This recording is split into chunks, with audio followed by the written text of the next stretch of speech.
हमारे चैनल को सब्सक्राइब करें और बेल आइकन दबाएं। नमस्कार, आदाब। क्राइम पेट्रोल सतर्क के आज के इस एपिसोड में मैं अनूप सोनी आप सबका स्वागत करता हूं। अपराध अक्सर असंतोष से उपजता है और हर अपराध के पीछे कोई ना कोई वजह होती है, फिर चाहे वो सही हो या गलत। लेकिन ये केस कुछ अलग था। जो दिखाई दे रहा था वो सिर्फ छलावा था। विश्वास, रिश्तों और इंसानियत के लिए प्रवेश मानो वर्जित था।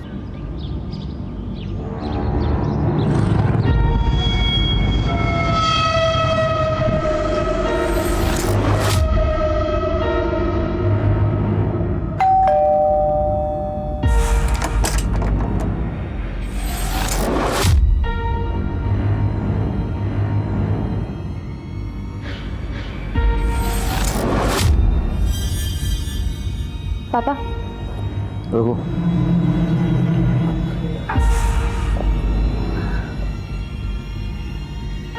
पानी। क्या बात है? आज बिना बोले ही सारे काम हो रहे हैं। कुछ चाहिए क्या तुम दोनों को? वो प्रियंका को कॉलेज टूर के लिए जाना था। इसके सारे फ्रेंड्स भी। तो जय, ये काम तुम भी कर सकती हो, मेरा सिर क्यों खा रही हो? वो नेट बैंकिंग का पासवर्ड मैं भूल गई तो अकाउंट ब्लॉक हो गया है। लाओ, दे दो। तुम भी ना।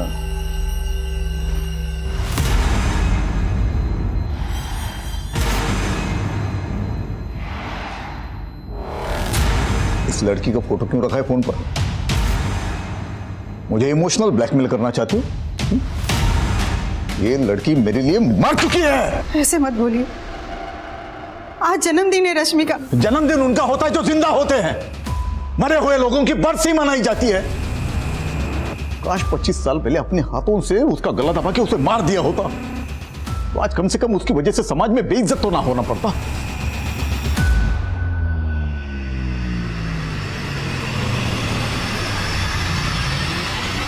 Happy birthday to you. Happy birthday, Rashmi. Happy birthday. Happy birthday. Oh my God, Ronak! This is so beautiful. Thank you so much. Thanks to you. तूने मेरा सोशल मीडिया अकाउंट हैंडल किया और मुझे ये वेब सीरीज मिली। किसी post को कैसे viral करते हैं ये बंदी जानती है। Guys, see. किसी भी पोस्ट को वायरल या ट्रेंडिंग करने का एक सिंपल फंडा है। बदनाम हुए तो क्या हुआ? नाम तो हुआ ना। पॉइंट है बॉस।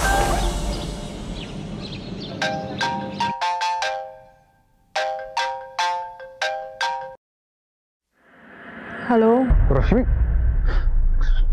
ये तूने क्या किया? रौनक, एक मिनट। क्या हुआ है पहले ये बता। देख, मेरे सामने नाटक मत कर। मेरी इमेज की तो तूने लगा दी है और मेरे घर पर जो तमाशा चल रहा है वो अलग।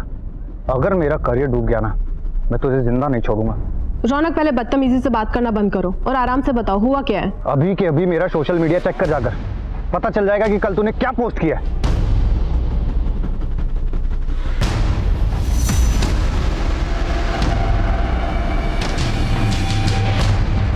What's wrong with you, रश्मि? ये क्या कर दिया है तूने?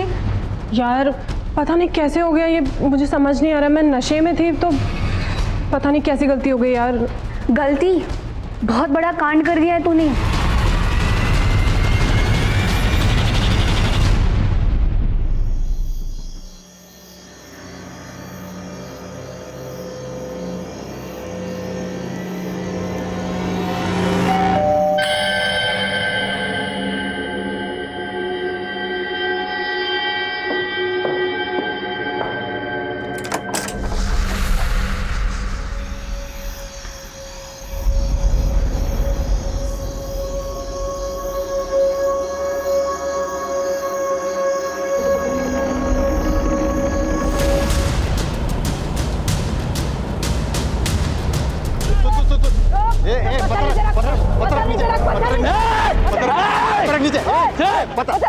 पत्थर नीचे रख पत्थर। इस भिखारी के पास एक सूटकेस है जिस पर खून के धब्बे। लोगों ने देखा तो पीसीआर को फोन किया। अब ये किसी को पास नहीं फटकने दे रहा सूटकेस के साथ।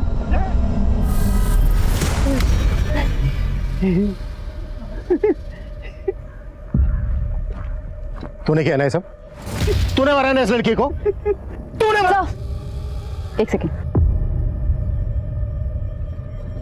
सर, ये भिखारी मंदबुद्धि है। ये मंद बुद्धि है या तेज बुद्धि है ये तो चेकअप के बाद ही पता चलेगा। हो सकता है इसने ही मारा हो इस लड़की को और पकड़े जाने के डर की वजह से एक्टिंग कर रहा हो। नहीं सर, आसपास लोगों से पूछताछ की थी, वो कई सालों से इसे ऐसे ही देख रहे हैं, यूं ही घूमता रहता है। तो हो सकता है ये सूटकेस इसको कहीं से मिला हो, या फिर ये भी हो सकता है कि किसी ने सूटकेस फेंका और इसने उसको देखा हो। इससे हमें कातिल का हुलिया पता चल सकता है। सर इधर देखिए, यानी इस पॉइंट तक सूटकेस किसी व्हीकल में लाया गया होगा। राइट, जाहिर सी बात है यहाँ पे कोई सीसीटीवी तो होगा नहीं। इस रास्ते पर आने वाले जितने भी रूट्स हैं उन सब की सीसीटीवी फुटेज चेक करो। उन रूट्स पर आने वाली सभी गाड़ियों को खंगालो। सर बॉडी को पोस्टमार्टम के लिए भेज देते हैं। और दिल्ली एनसीआर में जितनी भी मिसिंग कंप्लेंट फाइल हुई हैं उन सबको खंगालो। हो सकता है इस लड़की की गुमशुदगी की रिपोर्ट लिखवाई गई। सर नेट बंद होगा उसका, मिस्ड कॉल देखेगी तो खुद ही कॉल करेगी। पर मम्मी दीदी का नेट कभी नहीं बंद रहता है, उनका तो सारा काम ही नेट पर है ना। बेटा बिजी होगी, और एक काम कर, तू जाके खाना गर्म कर, तेरे पापा आते ही होंगे, उनको पता चल जाएगा तो तू समझ रही ना बेटा क्या। तो क्या मम्मी क्या कर लेंगे वो? दीदी ना एकदम सही बोलती है, हम सब पापा के हाथ की कठपुतलियां हैं। क्या वो कभी हमारे बारे में सोचते हैं कि उनकी बेटियों की, उनकी बीवी की भी कोई अपनी विशेष हो सकती है, लाइफ हो सकती है? लेकिन नहीं, वो हमारे बारे में बिल्कुल नहीं सोचते। मैं क्या कुछ गलत बोल रही हूँ मम्मी?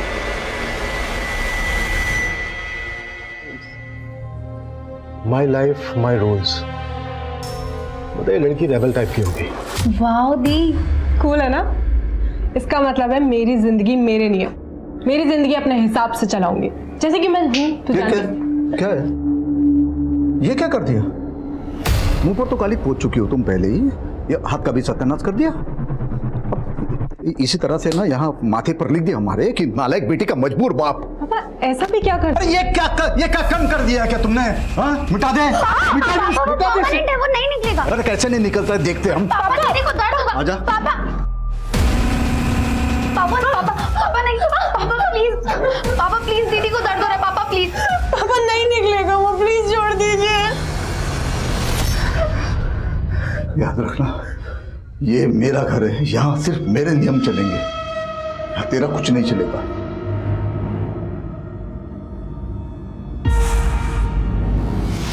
विक्टिम के बारे में और कोई इन्फॉर्मेशन मिली? सर दिल्ली एनसीआर की सारी मिसिंग कंप्लेंट्स चेक की, लेकिन उनमें से एक का भी विक्टिम से हुलिया मिलता नहीं। प्रतिभा एक काम करो, लड़की के हाथ पे जो ये टैटू बनाया है माई लाइफ माई रूल्स, ये टैटू सभी टैटू आर्टिस्ट को दिखाओ। हो सकता है जिस आर्टिस्ट ने ये टैटू बनाया होगा उसके जरिए इस लड़की की पहचान पता की जा सके। सर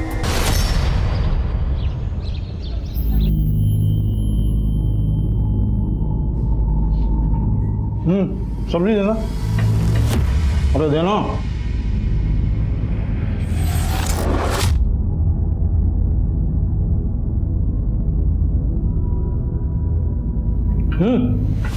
तोल के डाल दे क्या? थोड़ी बची है, मेरे और अंजलि के लिए रखी है। कमाता है उसको भूखा रखेगी, खुद पेट भर के ठूस के खाएगी। सर लाश सुबह 10 बजे मिली, लेकिन मौत 7-8 घंटे पहले ही हो चुकी थी।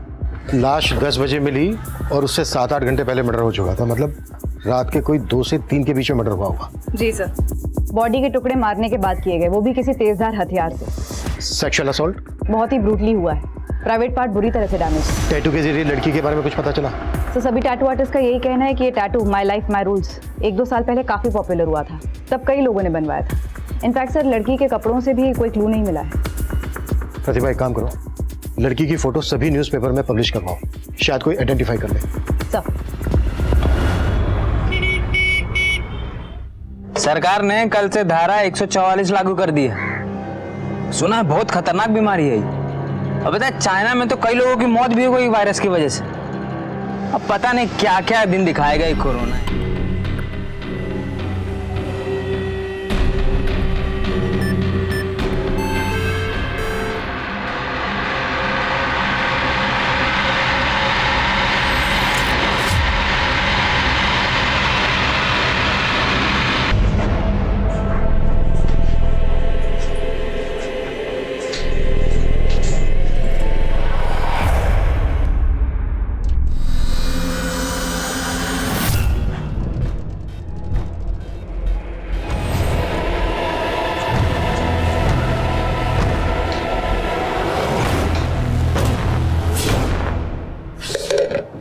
अम्मा भूख लगी है।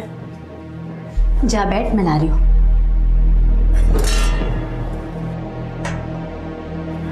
माँ, हाँ सब्जी नहीं बनी? तेरे बाबा के लिए रखी है बेटा, तू जानती है ना, अगर उन्हें कम पड़ा तो हम दोनों को खा जाएंगे। पता नहीं कब पीछा छूटेगा उस आदमी से।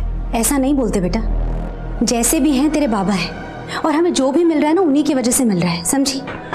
इंदु भाभी, गणेश भाई का एक्सीडेंट हो गया, जल्दी चलिए।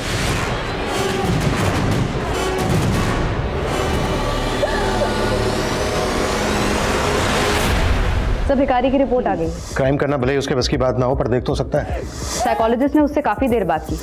उनका कहना है कि उस भिखारी ने कुछ तो देखा है, क्योंकि वो बार बार किसी गाड़ी और सूटकेस के बारे में बात कर रहा है, लेकिन काफी पूछताछ करने के बाद भी वो उससे कोई इन्फॉर्मेशन निकाल नहीं पाए।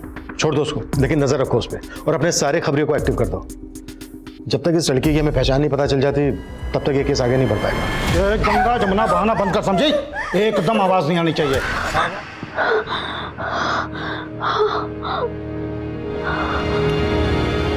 आंटी, आंटी क्या हुआ मधु? आज का आपने न्यूज़ देखा? नहीं देखा? क्या बात है? आंटी, दिल्ली पुलिस को एक लड़की की लाश मिली है जिसके हाथ पे टैटू बनाए, जैसे रश्मि के हाथ पे बना था। जब मेरे फोटो गौर से देखी तो ये देखिए। ये मेरी रश्मि नहीं है। मेरी रश्मि तो मुंबई में है। क्या हुआ? वो तो 3 साल से दिल्ली आई ही नहीं। अंकल ये क्या हुआ है बताइए। देखिए।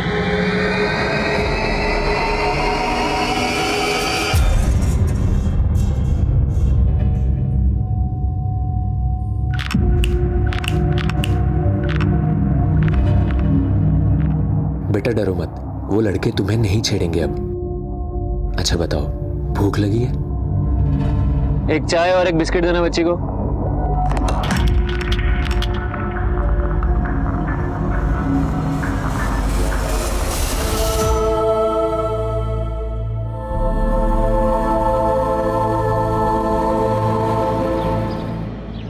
रश्मि तो मुंबई में रहती थी। जब हमने अखबार में खबर पड़ी। माधव जी, आप हमें रश्मि का मोबाइल नंबर दे दीजिए। मोबाइल?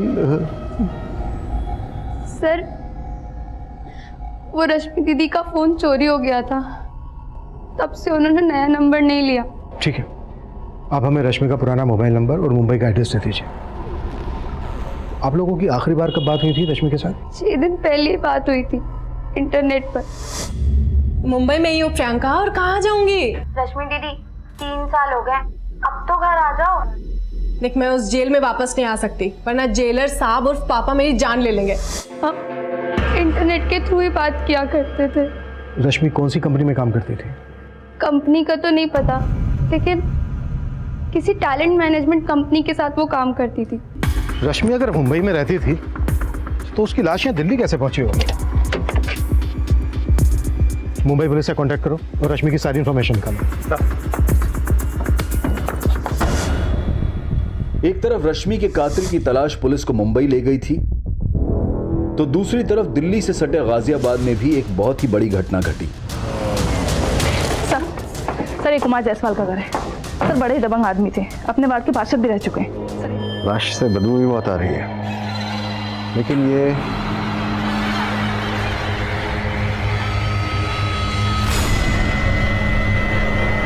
लगता है इस रस्सी का इस्तेमाल गला घोटने के लिए किया गया है।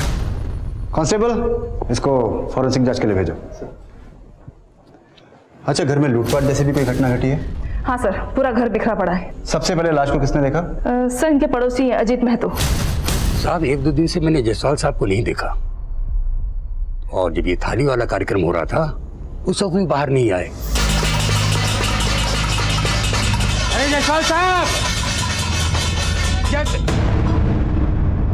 जायसवाल साहब, अरे बाहर निकलो। और कौन कौन है इनके परिवार में? जायसवाल जी का बड़ा बेटा जो है वो तो यूएसए में रहता है, और बेटी महिमा जो है वो मुंबई में। यहाँ पर इनके साथ इनका नाती आरव रहता है बस।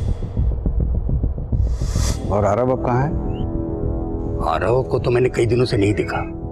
लास्ट टाइम जब मैं उसको देखा था तो अपने ही घर में चोरी करता है। अपने ही घर में चोरी करता है। जी, क्यों मार रहे हैं आरव? अरे नशे ही हो गया 1 नंबर का, अपने ही घर में चोरी करता है। साहब, आरव को तो नशे की लत पड़ गई थी, और इसके लिए उसने घर में कई बार चोरी भी किया है। मुझे तो ऐसा लगता है साहब कि पैसे के लिए ही उसने सब पूरा घर छान लिया, सारी कीमती चीजें चोरी हो चुकी है। सर जायसवाल साहब के पास एक गन थी। गन? जी सर पूरा घर देख लिया, कोई गन नहीं मिली। सर रश्मि की बहन प्रियंका ने हमें जो उसका मुंबई का एड्रेस दिया था वो फेक है सर। रश्मि की फैमिली कहती है कि रश्मि मुंबई में रहती थी, वो दिल्ली कभी वापस लौटी ही नहीं। अब या तो रश्मि ने अपनी फैमिली से झूठ बोला था या फिर रश्मि की फैमिली हमसे झूठ बोल रही है।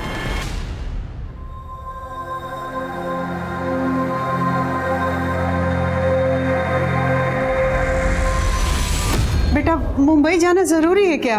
हाँ माँ, मेरी ड्रीम जॉब है। जो सैलरी मुझे मुंबई में मिलेगी वो नोएडा।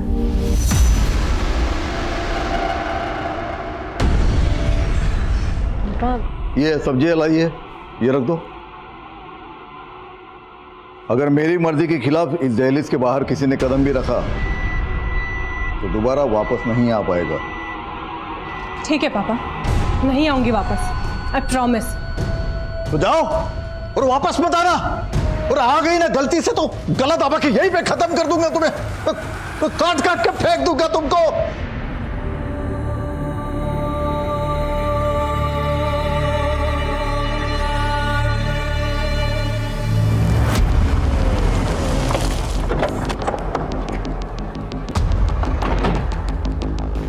ये क्या बात कर रहे सर आप? हम आपसे झूठ क्यों बोलेंगे भला? देखिए पहली बात तो मेरी रश्मि से कभी बात होती नहीं थी, ये प्रियंका की बात होती रहती थी। तो प्रियंका तो बता देना उनको। रश्मि जब मुंबई से तुझे फोन करती थी और जब मुंबई में रहती थी कहाँ कहाँ घूमने जाती थी सब बताती थी ना तुझे, तो बता देना इनको। सर रश्मि दीदी मुंबई में ही रहती थी, मलाड में। वो दिल्ली में रहती थी, उन्होंने कभी मुझे ऐसा बताया नहीं। और वो मुझसे क्यों झूठ बोलेंगी सर? प्रियंका, अगर कोई ऐसी बात है जो तुम अपने माँ बाप के सामने हमसे नहीं बताना चाहती तो एक मिनट माधव जी, एक मिनट, तो तुम हमसे अलग से भी बता सकती हो। नहीं सर, ऐसी कोई बात नहीं है। रश्मि के दोस्तों से मिलते हैं, हो सकता है जो बात हमें रश्मि की फैमिली नहीं बता रही उसका दोस्त बता दे। सर कुमार जायसवाल का नाती आरव, उसका अभी तक कुछ पता नहीं चला है। लेकिन सर एक काम की खबर हाथ लगी है, एक ड्रग पेडलर अंकुर है, उसके साथ इस आरव का उठना बैठना था। ठीक है, ये माना कि अंकुर आरव को ड्रग सप्लाई करता था, लेकिन इससे कहीं साबित नहीं होता कि उसका मर्डर से कोई लेना देना हो सकता है सर, क्योंकि अंकुर ने आरव को ड्रग्स दिए थे बेचने के लिए, लेकिन ये नशे का आदी आरव, उसने सारे ड्रग्स खुद ही उड़ा दिए। तब तो ये अंकुर आरव के पीछे हाथ धो करके पड़ गया होगा अपने नुकसान की भरपाई करने के लिए। जी सर, घटना के 3 दिन पहले आरव गया था अंकुर को पैसे देने के लिए, लेकिन कुमार जायसवाल ने इन दोनों को देख लिया था। अपने खबरियों से कहो ऐसे अंकुर की कुंडली खंगाले। सर रश्मि के फादर माधव अंकल बहुत कंजर्वेटिव और गुस्सैल आदमी है। ऊपर से वो रश्मि से तो बहुत ज़्यादा ही चिढ़ते थे। एक बार तो अच्छा सुनना, वो फाइल प्लीज आज मुझे कंप्लीट करके दे दे। हाँ, और मेरी फाइल रहेगी, वो भी ईमेल करना। मैं लेट हो रहा हूँ, जो निकलना है, और कल तुम्हें कब तक करना बता देना मेरे को, ठीक है? चलो हाँ ठीक है। पापा वो बीच रास्ते में और लड़कों के साथ लिपटने चिपकने के लिए तुमको आदत दी चाहिए थी। पापा ये दोस्त है मेरे। दोस्ती का मतलब बताया मैं। चल घर चल, चल घर चल, बताते हैं तुमको। और फिर घर ले जाने के बाद भी उसकी बहुत पिटाई की। उसके बाद से तो रश्मि ने शहर भी छोड़ दिया, फिर मेरा भी कोई कांटेक्ट नहीं रहा उससे। क्या रश्मि वाकई किसी के साथ रिलेशनशिप में थी? I am not very sure sir, लेकिन ऑफिस से कई बार वो हाफ डे लेकर निकल जाया करती थी, तो मुझे भी ऐसा लगा कि शायद she is seeing someone, but उसने मुझे ऐसा कभी बताया नहीं। क्या रश्मि के फादर माधव का रश्मि की हत्या में हाथ हो सकता है?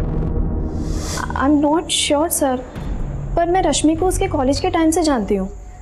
कॉलेज में वो किसी भी लड़के से बात नहीं करती थी, अपने पापा के डर की वजह से। उसके पापा ने अपनी दोनों बेटियों को धमका के रखा था कि किसी भी लड़के से बात की तो वो जान से मार देंगे। ये क्या बोल रहे सर आप? अगर मुझे रश्मि को मारना ही होता तो 3 साल पहले ही मारता मैं, जब मेरी मर्जी के खिलाफ उसने हमारे घर के दहलीज के बाहर कदम रखा था मुंबई जाने के लिए। देखिए सर, मैं बाप हूं उसका, और एक बाप का कर्तव्य होता है बच्चों को डिसिप्लिन सिखाना, जो कि मैंने मेरा कर्तव्य किया है।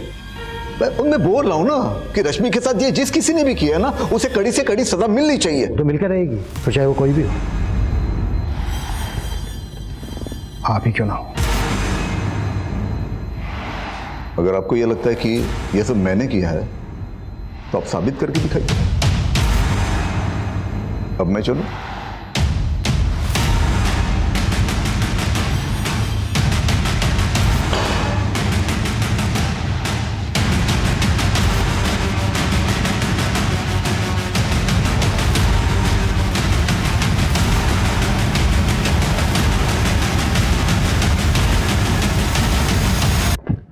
सर, रश्मि के कॉल रिकॉर्ड्स आ गए। इनफैक्ट उसका फोन कभी चोरी ही नहीं हुआ, उसने अपना नंबर 3 महीने पहले इस्तेमाल करना बंद कर दिया। कॉल रिकॉर्ड से कुछ मिला? सर, उसकी 3 लोगों से रेगुलरली बात होती थी, रौनक दहिया, सोनाली दवे और निहारिका शर्मा। रौनक और निहारिका एक्टर्स हैं और ये सब के सब दिल्ली में बेस्ड हैं। इनफैक्ट सर, उसके कॉल डिटेल्स में एक भी नंबर मुंबई का रजिस्टर्ड नहीं है। इसका मतलब रश्मि कभी मुंबई गई नहीं थी, वो यहीं दिल्ली में थी। रश्मि ने अपनी फैमिली से झूठ बोला कि उसको मुंबई में जॉब लगी है। और हाँ सर, रौनक का 3 महीने पहले सोशल मीडिया पर एक आपत्तिजनक वीडियो वायरल हुआ था, तब रश्मि उसका सोशल मीडिया अकाउंट हैंडल कर रही थी। हे नेटिजन्स, आज मेरा बर्थडे है। सी, हैप्पी बर्थडे रश्मि। और आज मेरे बर्थडे पे मैं आप सबके साथ ना बहुत सारी बातें शेयर करना चाहती हूँ। मैं पिछले 3 साल से इंडिपेंडेंट हूँ और मेरा करियर भी एकदम मस्त जा रहा है। लेकिन कभी कभी ना लाइफ की गाड़ी डिरेल हो जाती है, लेकिन मैं उसे सक्सेसफुली ट्रैक पर लेकर आऊंगी क्योंकि I believe in my self. और मैं आप सबको भी ये कहना चाहती हूँ, हमेशा अपने आप पर बिलीव करना, अपनी शर्तों पे जीना। और अरे मैंने बहुत बोल लिया। लेट्स मीट द हॉट चिक निहारिका। कम हाय। अरे इधर आया। ओह गॉड, वेट पीछे पीछे। Oh God, look at that. Breaking news, womanizer lady boy कहलाने वाले माचो मैन रौनक दहिया है किसी और लड़के की बाहों में। इसीलिए क्या लगता है आप लोगों को? Stop it man. गॉड, ये होना कोई क्राइम नहीं होता। वो रियल लाइफ में भी माचो और रियल लाइफ में भी माचो। यार राइट। ओके, तो क्या ये सेम बात इसकी वाइफ को जाके बता सकती है? तो ये सारी बातें छोड़ यार। अच्छा तुम मेरी बात सुनो, तुम मेरी प्रमोशनल वीडियो कब पोस्ट करोगे? यार तू बोल, अभी करूं? हाँ। अभी कर देती हूँ। हाँ। रुक, just give me a minute. Niharika no बोलेगा, नो बोले नहीं, यहीं रुक।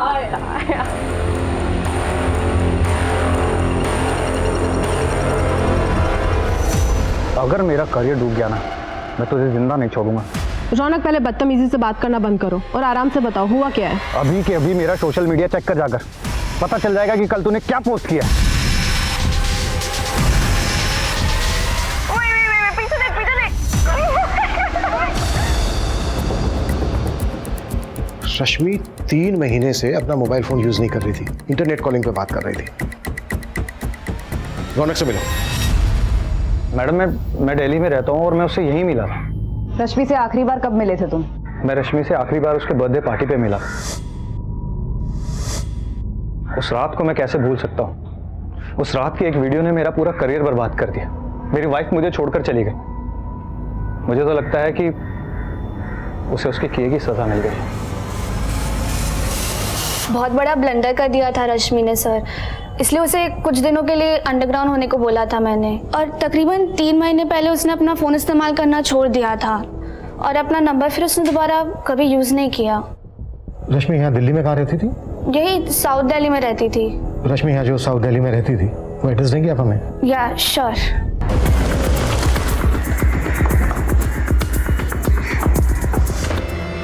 पूरा घर चेक करो, कुछ भी छूटना नहीं चाहिए।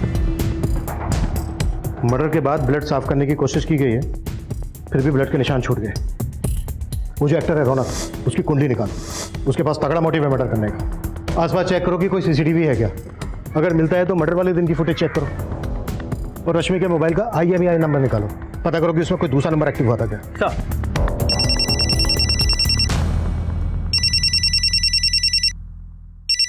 हेलो,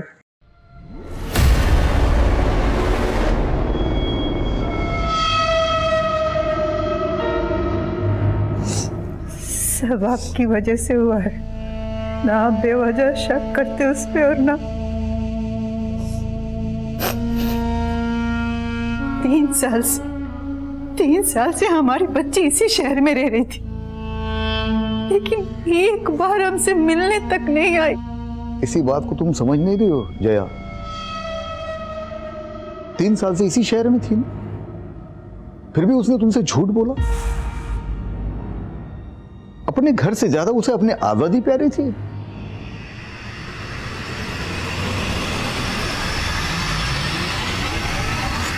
राजू बेटा, तुम अपना और अपनी बहन पिंकी का ख्याल रखना।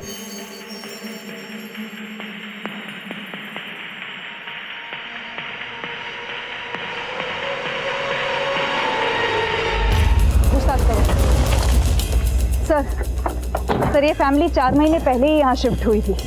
हरीश एक प्राइवेट कंपनी में जॉब करता था, लेकिन कोविड के कारण वो कंपनी बंद हो गई। आइए सर। हरीश की पत्नी सुषमा के सीडीआर में 1 नंबर सस्पिशियस मिला है। पिछले 2 दिन में इस पर कई बार लगातार बात हुई है। हेलो, नंबर आगरा का है, किसी ललिता श्रीवास्तव का। अभी स्विच ऑफ है।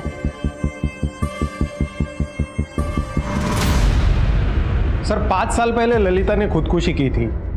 इन्वेस्टिगेशन में कुछ सस्पिशियस तो नहीं मिला, बस इतना पता चला कि खुदकुशी करने से पहले ललिता बैंक गई थी। बैंक के एक एम्प्लॉय ने उसको ठगा था।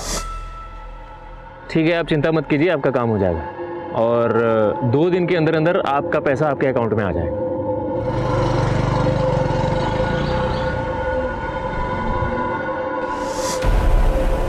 कौन था वो? ये केशव नाम है इसका।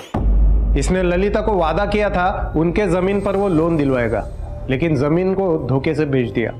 अभी तक हमारे हाथ नहीं लगा है। ठीक है, तुम हमें इसकी सारी डिटेल्स दो। सर, कौन हो सकता है वो जो 5 साल पहले मिली ललिता के मोबाइल नंबर से हमारी दूसरी विक्टिम सुषमा से बात कर रहा था? हाँ प्रतिभा। सर, रश्मि के मोबाइल के IMEI नंबर से एक नए नंबर का पता चला है। उसका CDR निकाला तो पता चला वो किसी मनीष अग्रवाल नाम के आदमी से टच में थी। मैं आगरा से निकल रहा हूँ, थाने बुलाओ उसको।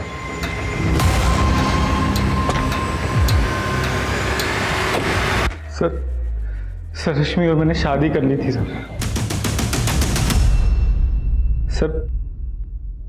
हम दोनों प्यार करते थे सर एक दूसरे से।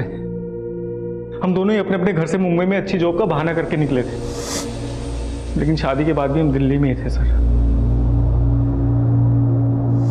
रश्मि अपने घर वालों से झूठ बोलती थी कि वो मुंबई में है। वो मेरे साथ यहीं थी दिल्ली में सर। बहुत खुश थे सर, पता नहीं किसकी नजर लग गई हमको और हमारे बीच हर छोटी मोटी बात पे झगड़े होने लगे और फिर ये धीरे धीरे झगड़े बड़े होते गए सर। इसीलिए तूने मार डाला रश्मि को? नहीं सर, मैंने मारा नहीं है सर उसको। मैं मानता हूँ कि हम अलग हो गए थे, लेकिन अलग होने के बाद भी हम लोग टच में थे सर। कैसी रही पार्टी? ऑसम। और तुम्हें तो पता ही है ना, पीने के बाद निहारिका की ऑस्कर वाली स्पीच। यार तुम्हें होना चाहिए था यहाँ पर। अरे यार मुझे आना था, मैं थोड़ा बिजी हो गया काम में। तुम काम करो, मैं जा रही हूँ अभी सोने, ठीक है? कल बात करती हूँ। मैं तो रोज उसको इसी उम्मीद पे फोन करता था कि एक दिन तो हमारे बीच में सब कुछ ठीक हो जाएगा। और जब सब कुछ ठीक नहीं हुआ तो तूने रश्मि को समझाने की कोशिश की, पर उसने तेरी बात समझी नहीं, इसलिए मार डाला रश्मि को तूने। उसने मारा नहीं है सर उसको। सर मैं प्यार करता था उससे, उसे अपनी जिंदगी में वापस लाना चाहता था। तो जितना अपने आप को शरीफ दिखाने की कोशिश कर रहा है ना, उतना है नहीं। कुत्ता साले को तब तक कुत्ता जब तक ये सच ना बोले। लेकिन हमने नहीं किया सर। रश्मि कई मुश्किलों से गुजर रही थी। अपने बॉयफ्रेंड से अलग होने के बाद वो अकेली हो गई थी, लेकिन उसने अपने पिता के पास जाना मुनासिब नहीं समझा। शायद इसकी वजह उसके पिता का सख्त रवैया और उनकी पिछड़ी सोच थी। पुलिस इस केस में काफी आगे निकल चुकी थी, लेकिन इस साजिश का मास्टरमाइंड उनसे 2 कदम आगे था और अपने अगले शिकार पर घात लगाए बैठा था।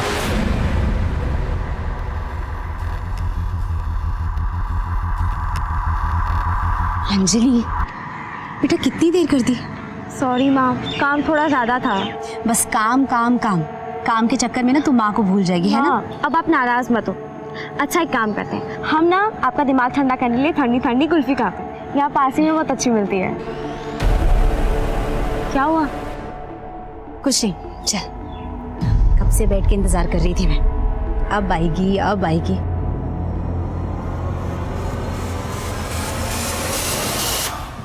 सर पिछले हफ्ते गाजियाबाद में एक सीनियर सिटीजन का मर्डर हुआ। नाम कुमार जायसवाल। मोडस ऑपरेंडी लगभग हरीश शाही के फैमिली के मर्डर्स जैसी। रस्सी से गला घोटकर हत्या, घर में लूटपाट एंड नो फिंगरप्रिंट्स। और हाँ सर, गाजियाबाद पुलिस को क्राइम सीन से नायलॉन की रस्सी मिली। कोई अरेस्ट हुआ था उस केस में? 2 लोग सस्पेक्ट हैं। विक्टिम का नाती आरव जो कि ड्रग एडिक्ट है और उसका ड्रग डीलर अंकुर, ये दोनों लोग फरार हैं। सर पूछताछ में पता चला है पिछले 2-3 हफ्तों में गाजियाबाद और गुड़गांव में इस तरह की घटनाएं होती रही हैं। मतलब रस्सी से गला घोटकर हत्या और क्राइम सीन से कोई फिंगरप्रिंट नहीं। वो हरीश शाही केस की फाइल देना।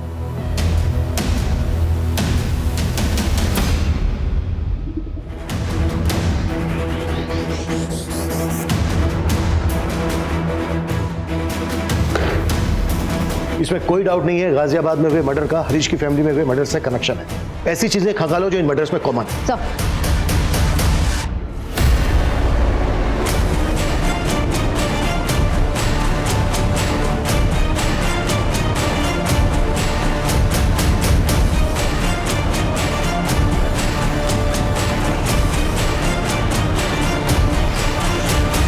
वहाँ पड़ोसियों से बातचीत की तो उन्होंने बताया कि उन्होंने कुछ भी सस्पिशियस नोट नहीं किया। सर किसी भी घर में सीसीटीवी नहीं था, तो कौन आया कौन बाहर गया इसका कोई रिकॉर्ड नहीं।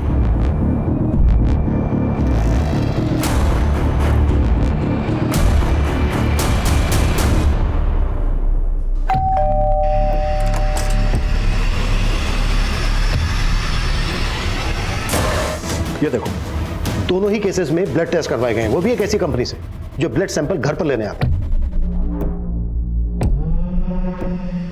सर इसका मतलब ये गिरोह है जो टेस्ट करने के बहाने घर में घुसता है और क्राइम करता है। हाँ जी जी, वो आपने ब्लड टेस्ट करवाया था ना, तो उसी की रिपोर्ट आई है। रिपोर्ट कब तक आ जाएगी जी? मुझे तो बहुत डर लग रहा है, कहीं मुझे कोरोना ना हो गया हो। माफ करना, आप कोरोना पॉजिटिव हैं। पॉजिटिव? जी हाँ, पर आप चिंता मत कीजिए, ये हमारी टीम है जो आपके घर को सैनिटाइज कर देगी। आओ आ जाओ। अरे आप चिंता मत कीजिए, पूरा घर सैनिटाइज हो जाएगा, डिसइंफेक्ट हो जाएगा। आप टेंशन मत लीजिए। एक मिनट पहले मैंने बहू की रिपोर्ट तो देखने दे। अबे पापा जी, आप रिपोर्ट देख के क्या करेंगे? वो क्या है ना कि सारी मेडिकल लैंग्वेज है, तो आपको समझ में नहीं आएगी। मैनू सब समझ में आता है। तेनू पता नहीं है पुत्र, मैं अपने पिंड विच ना वैद था, वैद। अबे बुड्ढे, फोन किसको लगा रहा है तू? हाँ, ज्यादा होशियारी कर रहा है तू। उतारो सबके नकाब।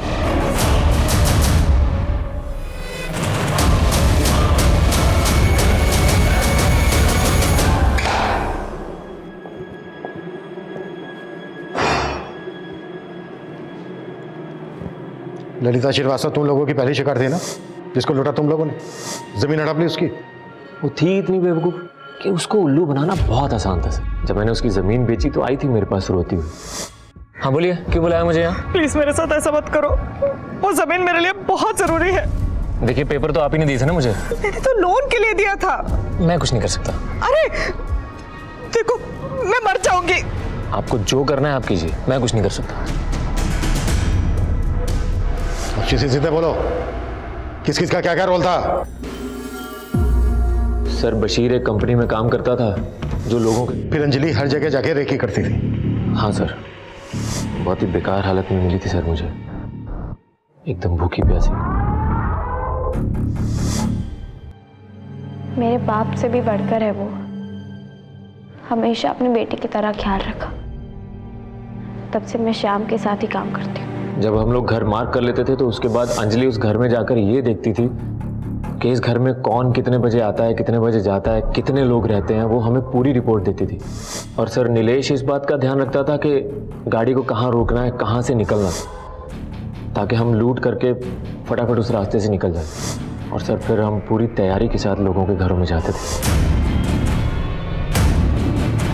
रश्मि को भी तुम ही लोगों ने मारा ना? जी, सब पता कर लिया है हमने। मेरे पास भी रश्मि के केस में एक लीड है। रश्मि ने अपने मर्डर से 1 दिन पहले, और ये बोलो रश्मि के साथ अलग क्यों? रश्मि का मर्डर हमारे प्लान में शामिल नहीं था। ये तो सब इस की वजह से हुआ सर। हम लोग एक्चुअली 18 तारीख को उसका घर लूटने वाले थे, लेकिन ये भी पहुंच गया उसके घर पे।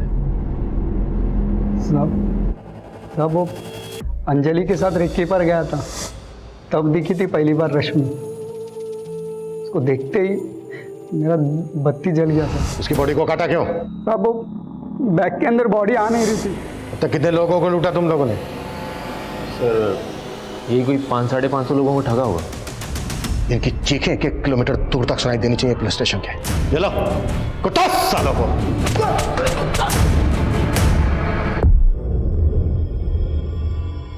कोविड-19 के इस दौर में हमने इंसानियत की कई अनमोल मिसालें देखी, लेकिन कुछ लोग ऐसे भी होते हैं जो महामारी के माहौल को भी अपने फायदे के लिए इस्तेमाल करने से नहीं चूकते, जैसा कि इस केस में शाम ने किया। लालच से भरा दिल और साजिश से भरा दिमाग सिर्फ गलत रास्ते पर ही चलाता है, लेकिन खुद को शातिर समझने वाले ये सो कॉल्ड मास्टरमाइंड ये भूल जाते हैं कि जुर्म के रास्ते की आखिरी मंजिल जेल की चारदीवारी होती है, क्योंकि क्राइम नेवर पेज। अब मैं अनूप सोनी आपसे विदा लेता हूं, फिर मुलाकात होगी क्राइम पेट्रोल सतर्क में एक और नए केस के साथ। तब तक अपना और अपने परिवार का ख्याल रखें, सतर्क रहें, सुरक्षित रहें और देखते रहें क्राइम पेट्रोल सतर्क। जय Hind. For more updates, subscribe to our channel, click the show links and enjoy watching the videos.